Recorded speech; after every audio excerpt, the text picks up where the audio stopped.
those hats off and hate it because no one wears hats anymore. At least I don't know. I feel like it's not as common anymore. Anyways, and you know, and even if that's, at least I'll still remember it, even if I'm a little bit sad. Yeah.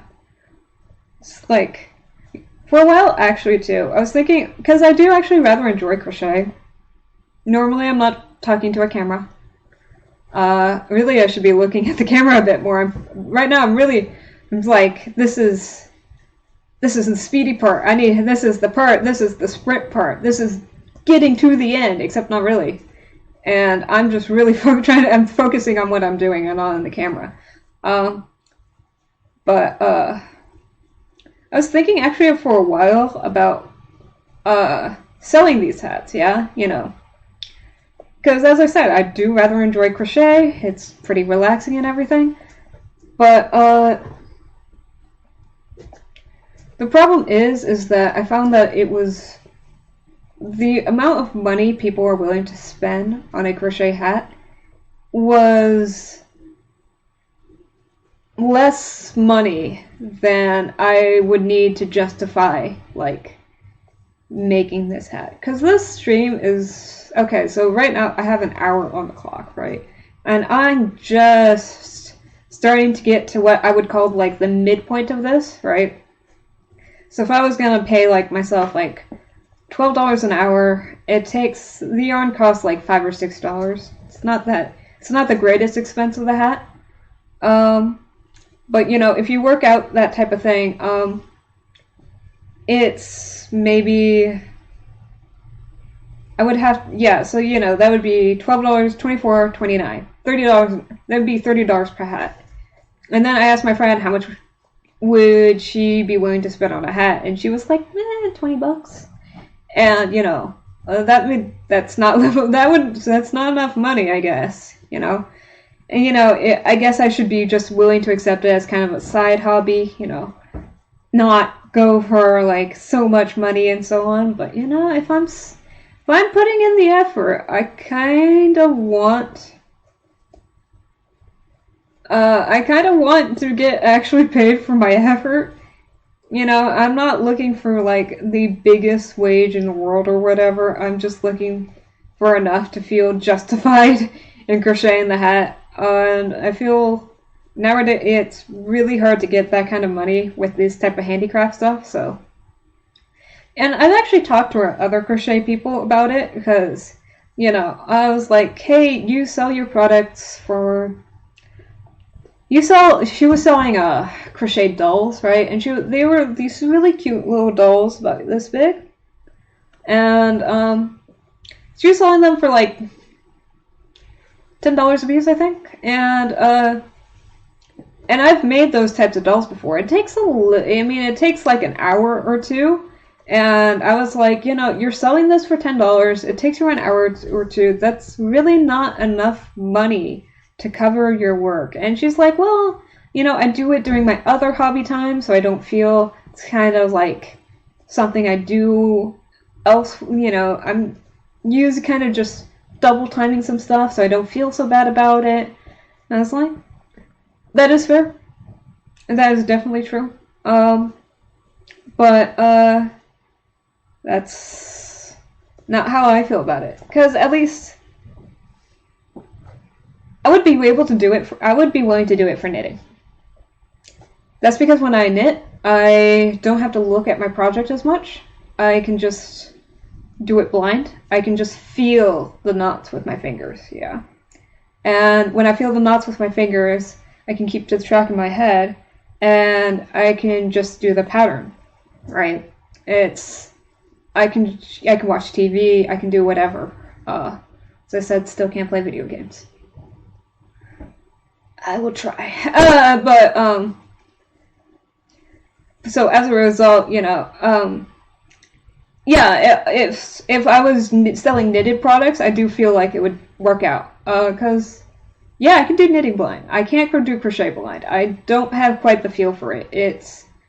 And also, I feel like crochet is a very dangerous beast in that You can make almost any shape you want with crochet, and that sounds great, except I like grids. I like squares. Squares are easy to cut. Squares are very easy to figure out, and if you're opening up the world of circles to everything, circles are not as easy to figure out. It takes more brain power. Like, listen, I use my brain for other things. Don't make me use it for my hobbies.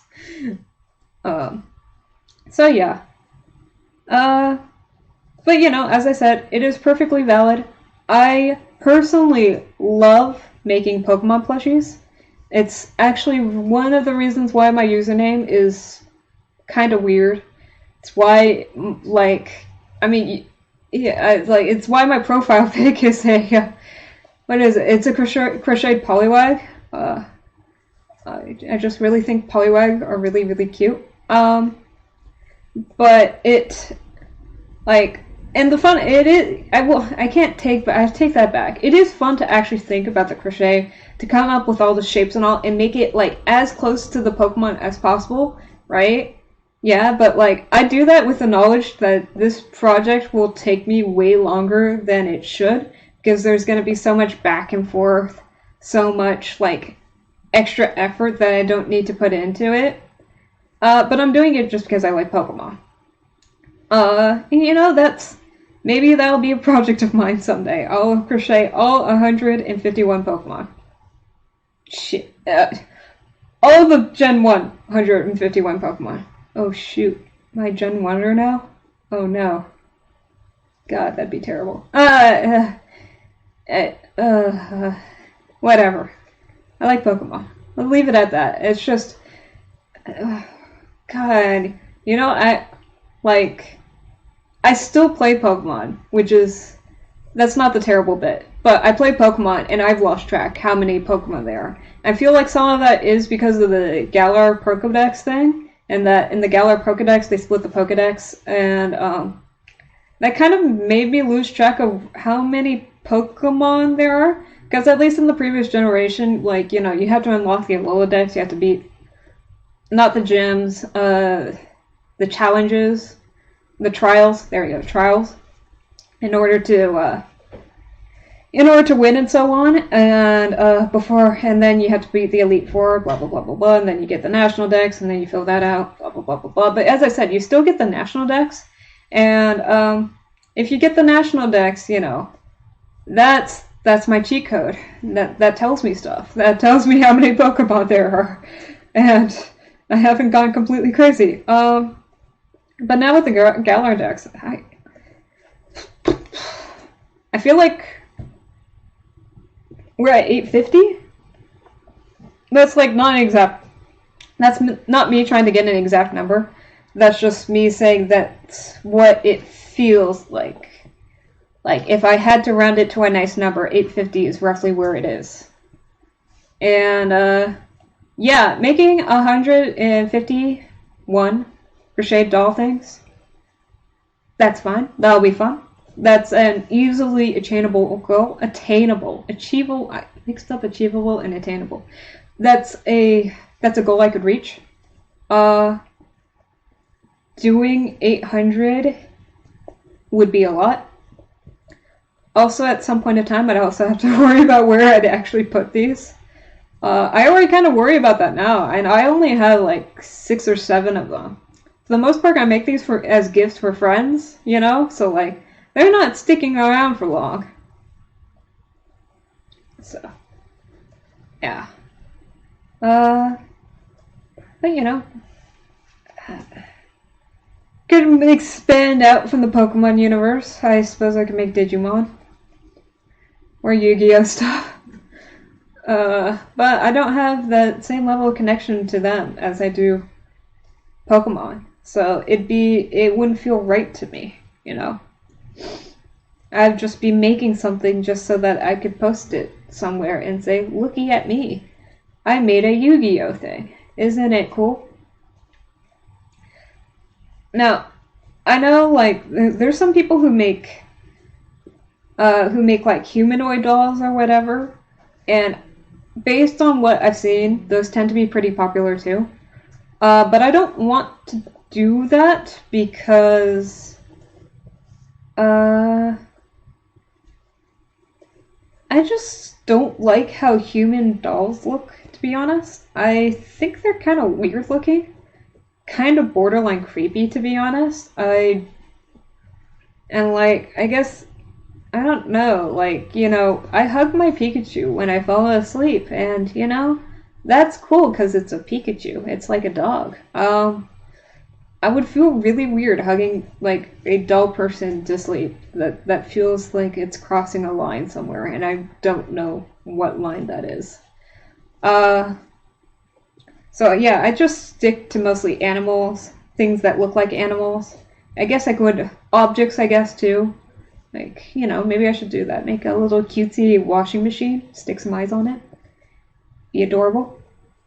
And of course I occasionally crochet clothes, but it's really not the main thing that I do, I would say, to be honest. I can't. Well, I used to I crochet lace too, and that's really why I can't say I crochet blind. Is because if you ever tried to crochet lace, it is a big pain. It is very intricate. It's kind of giant pain in the ass. If you ever see those handmade, hand crocheted like tablecloths made by people who are better at crocheting than I am, be amazed and impressed because that took hours, so many hours of effort to do. So yeah, I got into lace crochet for a while, and that was actually pretty fun. When I was super into lace crochet though, I wasn't aware that you were supposed to use like a standard set of standard set of hooks and a standard set of like thread. I was just kind of doing it to do it. And yeah, it didn't turn out great. My mom was like trying to be nice and saying, "Oh, you can just steam it into place, or you can iron it into place, and oh, the weirdness, ugliness will go away." And I did not believe her, and to this, I don't believe her. It was just bad. It was yeah, it was just bad. I kind of just thought that if you scaled up the thread and you scaled up the needle, you know, it's just kind of a ratio thing. It should work out. And I still think that was true, and that is true, but young kid me does not understand how to do that type of ratio, and big adult me still doesn't know how to do that ratio, so I wouldn't attempt it. But even so, I don't have that many like lace making books or anything. It's, as I said, it's not my mainstay. So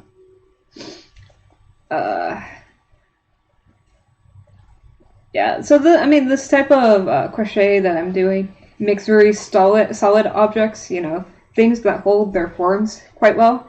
It's why it's popular for things like dolls and so on, because it's pretty, like, if you're trying to do something, a very unique or intricate shape, once you crochet it out, it'll mostly be pretty rigid. This